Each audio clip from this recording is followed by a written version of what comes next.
বর্তমানে বাংলাদেশে ৭টা সার কারখানার মধ্যে ৫টাই বন্ধ আছে।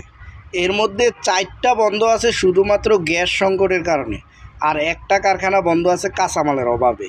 বাংলাদেশে প্রতি বছর কৃষকদের ৬৮ লাখ টন সারের চাহিদা। এর মধ্যে ৭টা সার কারখানার সক্ষমতা হচ্ছে ৩৭ লাখ টন সার উৎপাদনের, যা বর্তমানে মাত্র ১১ লাখ টন উৎপাদন হচ্ছে। বাকি সবটাই বিদেশ থেকে আমদানি করতে হচ্ছে। ২০২৪-২৫ সালে যে খরচ হতো, এই ২০২৬ সালে আইসা তা ৪৯% বেশি বৃদ্ধি পেয়েছে।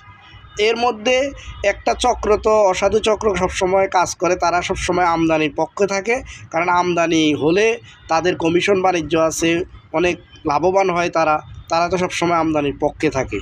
এখন প্রশ্ন হচ্ছে, এই ভয়াবহ গ্যাস সংকট যদি দ্রুত সমাধান না হয়, তাহলে যে বাকি 2টা কারখানা কোনোভাবে চলতেছে, এই 2টাও তো বন্ধ হয়ে যাবে।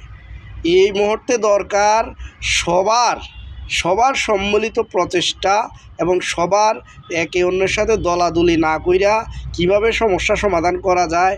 বিদ্যুৎ, গ্যাস, তেল, এই বিষয়গুলা খুবই সেনসিটিভ বিষয়। এগুলার উপরেই দেশটা টিকে থাকে।